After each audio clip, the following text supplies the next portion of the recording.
Welcome everybody to another Village Arts Insights video presentation with me, Rabbi Drew, and also Jessica, our art specialist. We are here at the Skirball Museum at Hebrew Union College, where there's a new exhibit called Opening the Ark. Bringing a lost Polish synagogue to life. So this features mainly, although not exclusively, we'll look at this later, a reconstructed Torah Ark from Poland. It also has other pieces as well as part of the exhibition. So we are really lucky to be here today. The museum is open to the public now, but we got a sneak peek before opening hours. That we're bringing to you. So that we can really focus on this exhibit and bring a chance for you to interact with it. As part of this Opening the Art exhibit, I'm very excited to have Abby Schwartz here, who is the director of the Skirball Museum, to introduce a little bit about this exhibit and also to provide some context. Thank you, Rabbi. Yes, well, this was certainly a partnership, and you're going to be hearing from Shmuel Polin, who is really the main event here in terms of this amazing structure you see behind me. But we did really make an effort to contextualize this this full-scale replica of a Polish Ark in terms of some of the objects in our collection and some of the inspiration for this project that actually is here on the campus of Hebrew Union College. So you'll hear more about that, but I will just say in a very general sense that there is an ark in our own collection that is actually used by our students every day for daily prayer, and that ark is in the Shoyer Chapel, which is one of the in one of the buildings on this campus, and it is also an 18th century Polish ark, and we're reasonably sure that it's one of only a handful, maybe even the only ark that is still from that time period that is still extant, and certainly the only one being used on a daily basis. So that came to the college through the Sally Kirshteen collection. This was a man in Berlin who amassed a large collection of Judaica, and in 1925, only 25 years or so after the college was founded, it was given, this entire collection, or major parts of it, were given to Hebrew Union College, to the library, which housed not only books, but also art and artifacts. And that collection sort of launched the real story of, the beginning of the story of what became, over many years, the Skirball Museum. So among the objects that came to us was this 18th century Polish ark. And you'll hear from Shmuel some really interesting things about discoveries that were made about that ark at the same time that he was working on his project. So we have contextualized this amazing project by including images of that ark in it, as well in the show, as well as some other objects from the Kirshteen collection, some documentary photographs of that collection, as well as some paintings that are much more recent, from the 1990s, by an artist who passed away only a few years ago.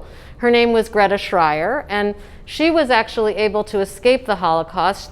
She left Vienna in 1938. Her parents took her to a railroad station, said goodbye to her, and put her on a train. And she never saw them again. They perished in the Holocaust. But she was able to eventually come to America, and it was very late in her life that she felt she had the courage to address the subject of the lost Polish synagogues of Europe. And she made a series of 6 paintings, 4 of which are in the Skirball's collection, and 3 of which are on view here, along with information about the original synagogues. But they're very expressive, very powerful. You get a sense of the fire, but also of the behind them that consumed them ultimately, but also the amazing architecture of these buildings, which are we only know from photographs or from installations of reproductions in museums. So that was our sort of goal in bringing this all together. So awesome. Thank you, Abby. I'm very excited to welcome Shmuel Polin, who is the fashioner, and really, right? You're the fashioner, the creator, the inspiration, the person inspired to make what we have behind us, this huge reconstructed ark from Poland. So Shmuel here has been a fifth-year rabbinical student, but May 8th, 2021, he received his ordination from Hebrew Union College as a freshly minted Reform rabbi. And do you know where you're going? Yep, I'm going to Columbus, Georgia, where I'm going to be the rabbi. You said Columbus, I thought Ohio, Yes. but Georgia, No, all right. Columbus, Georgia. Columbus, Georgia. All right, so Shmuel, this is a pretty impressive product. Thank you. What's the story behind it? How were you So, inspired to create it? Really, the story behind the project begins in my Year in Israel program when I was standing at the Diaspora Museum in Israel. And I remember going to one of the exhibitions, which was of the reconstructed ark, or the reconstructed roof of the Chodro synagogue. And I remember gazing up at this beautifully ornately colored ceiling and absolute admiration of what was above me and thinking, this is beautiful, our synagogues are missing this, but why are they missing this? The reason to why has everything to do with the Holocaust. And that emptiness and void that I realized had existed on that day, I felt a desire to really fill. So over the next couple of years, I began refining my skills as a wood carver, and in my final year of rabbinical seminary, I was prepared to create this ark. And I knew throughout that I wanted to create an ark in particular because I wanted to recreate something that may serve a ritual function within within the framework of Jewish life. So you wanted it to be practical? Yes, I wanted to be it to be actually practical. usable. Yeah. And where did you have those woodworking skills? Like where did? My father actually is an artist, and as a child I grew up learning how to do wood carving, stone carving, oil painting, really everything. Wow. So he taught me the skills that I really needed to know how to do this. And in the past I'd done much smaller projects, but this was going to be something well beyond anything that I had done previously. But I was up for that challenge because the motivation really behind it had everything to do with that experience that I had at the Diaspora Museum early on. It was a driving force that motivated me and kept my heart and desire really targeted on building this. So. Did you know that it was going to be specifically this, or you just wanted to build something wooden from having been to the Diaspora Museum? I wanted to build an ark, but I wasn't sure which ark I was going to build. I had to research all the different arks from many of these synagogues, and I eventually ended upon this one, which was originally from Sidra, Poland. And it spoke to me for the same reason that ceiling really spoke to me on that day. The colors were vibrant. There was just something special about this ark that I felt really attached to and drawn to. How'd you chance upon this one in particular? What was this one that drew you to reconstruct it? A few things. So originally it was just the colors. It was the ornate imagery. It was really a connection to the art. But later on, I found out that there was a whole history that was interwoven really with my own familial history in a really interesting and amazing way. So this ark was originally from Sidra, Poland, which is on the outskirts of Białystok. Białystok had a Jewish community that, by and large, was saved from the Holocaust as a result of the Soviet Union coming in and annexing during the partition of Poland. So Stalin came in and he shipped off many of these Jews, not all of them, but many of them, off into the steppes of Russia. And the Jews who ended up being shipped off into the steppes of Russia were, as a result, saved from the Holocaust. This was accidental, it wasn't intentional. But as a result of that experience, the Jews from the steppes of Russia ended up surviving the war, and after the war they remained for the most part in the Soviet Union. Some of them ended up immigrating to the United States or Israel later on. So fast forward to myself as a youngster really growing up in the greater Philadelphia area. I grew up in an area that is heavily populated by Jews from the former Soviet Union. My parents and grandparents came from the former Soviet Union, and many of the children who I ended up growing up with, their parents were from that community of Jews that came from Białystok and had that history. It's an amazing and interesting history, but there's that personal connection that I had with Jews from that community, and I had that connection to this art this ark in particular for that reason, I think. Didn't know about that when I began researching these arks, but found out afterwards that there's this amazing history that connects with my own history. So That's great. And there's a story about a shipping label. yes. How does a shipping label play into this story? Yeah. So the ark that is at HUC, the ark that has been used for ritual function for quite some time now, it was part of the inspiration that helped drive this project as well. Abby, so we have this really fantastic ark here on the grounds of HUC. What was known, certainly for the Skirball Museum, what was known about the provenance and origins of this ark? Okay, great question. And I alluded to it a little bit at the outset, but I'm glad we're right here where we can have a closer shot. Many of your audience will have been to the Shoyer Chapel and seen this ark. It's been in place in the Shoyer Chapel since the 1970s, when one of the many renovations of that space was done. Before that, it was actually part of the Gallery of Art and Artifacts that had different locations on the campus during its history. But it is part of it has an accession number. It's part of the collection of what is now the Skirball Museum. And we knew a few things about it, but it was pretty sketchy. Okay, so we knew that it had come with the Sally Kirshteen collection of Judaica, 1925, 1926. It was absorbed into what was then the library by the then head of the library, Adolf Oko, who amassed, the books that would become what is today the Clow Library, and was also absorbing art and artifacts. So this great collection of Judaica from Berlin comes on the market, and Oko was able to put together the deal to purchase it so that we'd really have some significant Judaica as part of this collection. Not that wasn't already significant, but mostly gathered from local collections and stuff. So now we had a bona fide collection, and among that, part of that collection was this ark. We knew that it was from Posen, from the town or the territory, and we knew that we believed that it was from 1740, and that's really all that we knew. And when I came into this position, in 2013, this was, it's part of our collection, but it's in the Shoyer Chapel. I just knew that I had to be responsible for making sure that it stayed in good enough shape for the students to use it every day.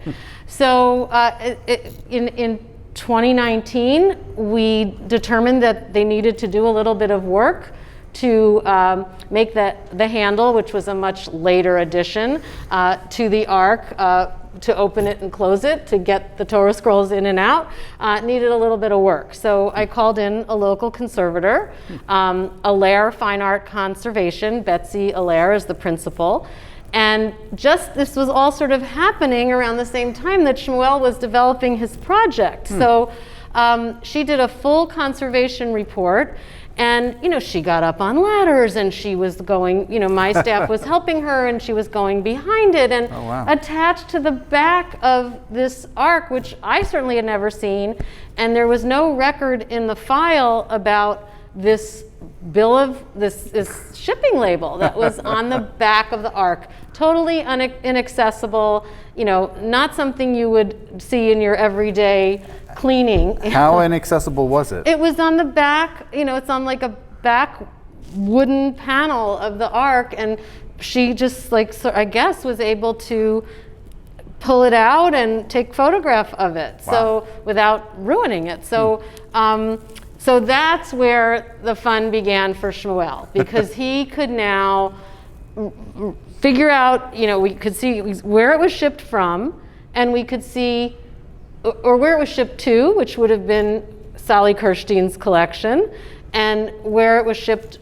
from, which turned out to be a little town called Shonlanka, which is in the territory of Posen. So we weren't completely, out of the realm of possibility. And that, when he started to research Shonlanka and the people, there's even a name of someone who signed it, signed the shipping label, so he could identify that person. And without going into too much detail, we figured out that 1740 was too early for this ark, that it was actually, I think, 1759, that, you know, because it moved from location to location. It was, you know, the synagogue, the community changed, the synagogue changed, it went from one facility to another. But I think that it begs the question ultimately, well, why did they ever get rid of it? And I think it's interesting to note that by the time they sold it to Sally Kirshteen, this kind of ark was like not fashionable anymore. You know, Yeah. it wasn't it was just outdated. Right, Yeah. right. So, and you know, we look at it as this amazing piece of artwork, and oh my God, how could you ever, you know, not keep it? But thank goodness that it ended up in a place where our primary responsibility is the preservation of the work, and how wonderful that, you know, it's able to be used, you know, that it sort of reflects the resilience of, you know, an age when we just don't know that there are others that are like this anywhere. So that was a powerful moment for Shmuel during COVID to be able to, you know, do all this research, which has really enhanced our understanding of the Ark, and also ties so closely, although his Ark is much taller and more elaborate, it has the same, you know, you really see the same sensibility that is brought to the scroll work and the beautiful decoration. So. And it really fits nicely with, you mentioned it's taller, but it fits nicely within the space. Well, there aren't a lot of spaces on this campus indoors where it could go. Right. So we made a lot of adjustments. We did purchase a semi-opaque curtain behind it because it's a glass wall, and if on a sunny day, if the sun is shining against it, you just see like a black Hulk here. So this really softens it. The other thing that's interesting, as part of that conservation project, we extended it a little bit with some funding that Shmuel was able to acquire to then do paint analysis. And we know that this ark would have much brighter, you know, the way it looks today is not how it would have looked in the 18th century. It would have looked more like this. And now I don't know if we're ever going to painted to that level of vividness. A lot of blues and greens. This has a little bit more of a brownish.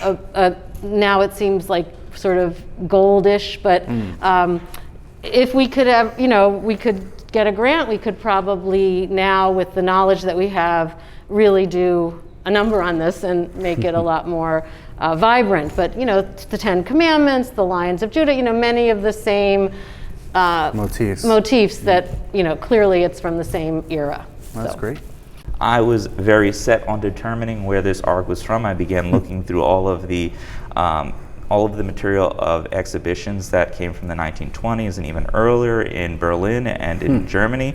Couldn't find anything about it. It was a big mystery. It was a big mystery, very big mystery. And I had, it was, you know, it was a case file. I began this very extensive, very in-depth sort of research. Eventually, though, I found out. What prompted that in-depth research? Like even the very question of the origin, or a few different things. So one thing was COVID. COVID. I had a lot of time on my hands, and this really wasn't on your mind prior to the pandemic. It was on my mind, but it was a question that I thought I would be probably content with remaining a mystery. But then when COVID-19 hit, I was very determined to find something to do with my time, with all this time on my hands. And as a result of that, I was set to determine where the ark had come from. And I began this research, and a couple months into it, I finally was able to determine, with the help of a shipping label on the back of it, that no one had ever really no one was aware of as of recently. It's possible that someone had seen it earlier, but it wasn't clear if anyone knew exactly what the shipping label may have indicated. But when I saw the shipping label... How did you even stumble? Like even think to look? No one just goes to a piece of art and say, I wonder if there's a shipping label. So it's clearly you stumbled upon it. How did that all come about? So in 2019, Betsy Allaire had actually done a report for conservation purposes of the Ark, And part of that report included at the very back of the Ark a shipping label. And the She shipping included label, that in the report? She included that in the report. Oh, okay. So when I looked at that report and actually saw the shipping label, it was clear to me immediately, based off of those addresses, that the address that it was referring to as the delivered address was Sally Kirshteen's home address for his personal museum. It also revealed where it had been shipped from. And that was a completely new address that we had never really previously known anything about. And that address that it was coming from was where the Ark had originated from. Oh, wow. Yep. Oh, very neat. Yes, exciting. Okay, so that helped you in your sort of mystery, the case file, as you put it. Yes. So you were working that, and then so this project really came up. You really did a lot of it during the pandemic. Yes. I guess you were able to spend more time with Way the wood. more. Yes. Way more time with wood, and it was actually a healthy escape with the confines of everything that was going on at the time. And we had a team of volunteers, of skilled laborers and also apprentice laborers who actually helped out with the project. And How did you get them to be involved with the project? So they heard about the project just through word of mouth, and also like the unskilled laborers, the volunteers, they heard about the project through word of mouth. But the skilled laborers, the people who are contracted labor, they learned about the project because I was reaching out to them and asking, hey, we would like to get people involved with this project, and then they found out about the project as a result of that. So really, in all, we had probably about 30 to 50 people working on the project from different stages, either as skilled laborers, as contracted laborers, as volunteers, or from the various different organizations that helped out with the project at different times. So now we are in front of the Ark, the reconstructed Ark of Sidra. Sidra Polin. Again, we have Shmuel Polin here, Rabbi Shmuel Polin here, and it's pretty gorgeous. I mean, Thank you. It's very colorful as anybody. I mean, even on here, even though we're, people seeing this are not in person, but I can certainly attest in person. Certainly, the goals really stand out, which are really cool. It's not flat. Like things really come out of it, which seems really fascinating. Which features for you stand out? I mean, I can tell you because I'm a Kohen, I'm a priest myself. I see the hands out for the priestly blessing, the priestly benediction. Above that, we have God's name in Hebrew, flanked by two lions, with a very noticeably golden crown, which is awesome to see.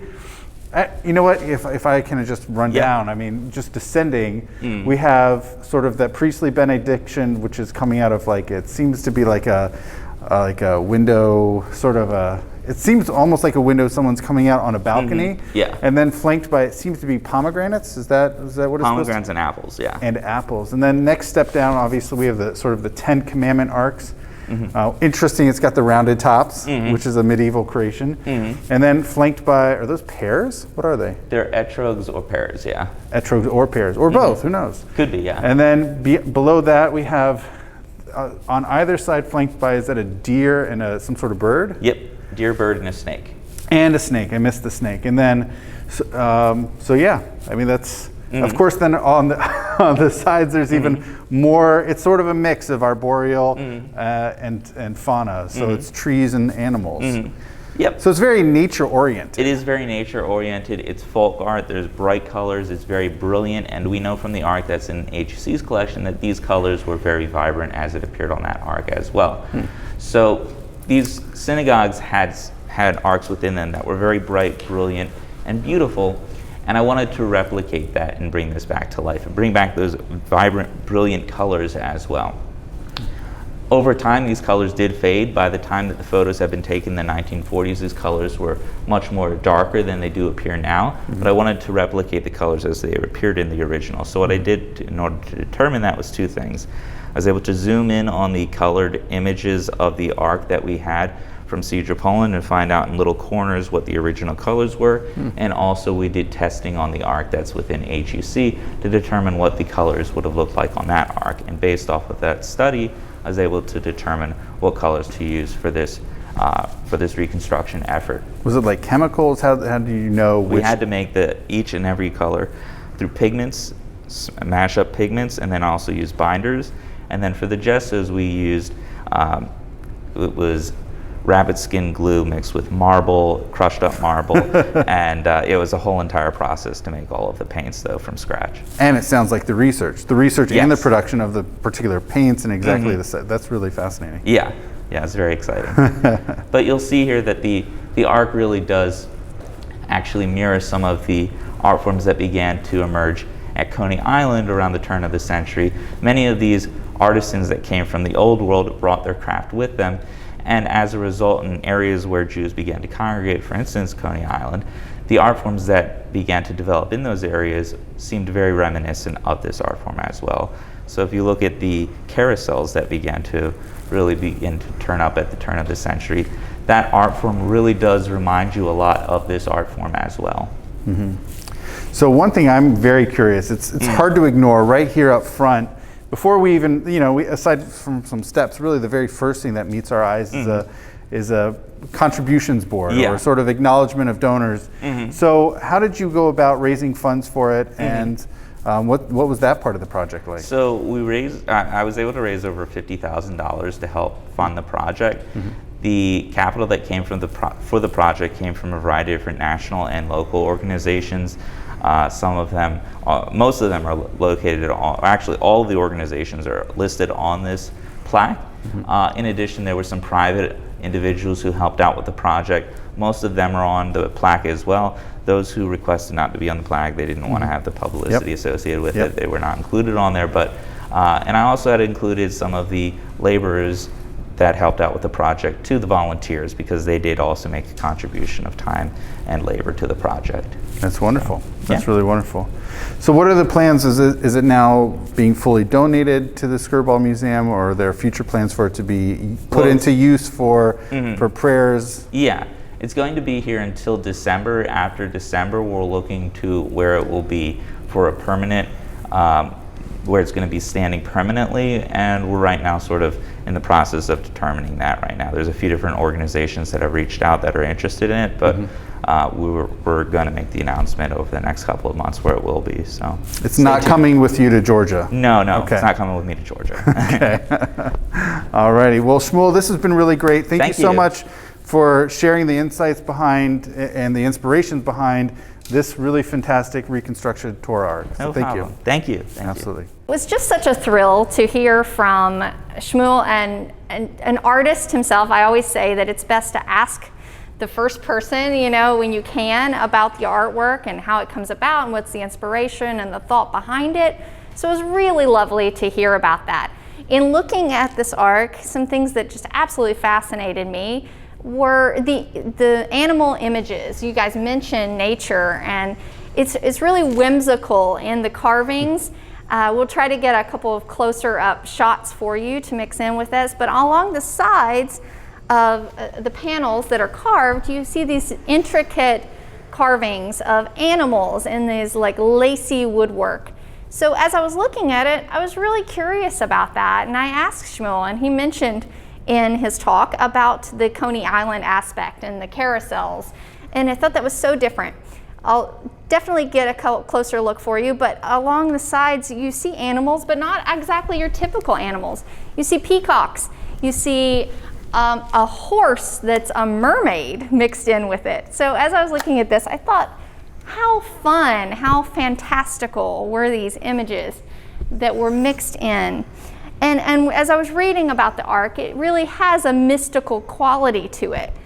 I mentioned before in conversation, as I was talking with someone about this, that as an art therapist, we deal a lot in looking at containers, containing our feelings, containing our beliefs, and putting those into a form in symbols. And so I think that that's another beautiful aspect of this project, is looking at how it really is a sacred space that's being created and a container for it. And it's not just done in a plain way, it's done in this really beautiful way. And that beautification is part of the Jewish faith. It really ties into that. So I see it as an artist, but I also see it as a believer and someone who can appreciate both simultaneously. So this is really a lovely creation that brings all of that into one. Wonderful. All right. And I want to close off by, in addition to obviously Jessica, I want to thank our special guests, Abby Schwartz and Rabbi Shmuel Polin. I really want to thank them for their expertise and their insights and their knowledge on this project. And I hope you enjoyed it. And we want to thank you very much for watching this. We hope you enjoyed. Absolutely. We'll see you around. Bye.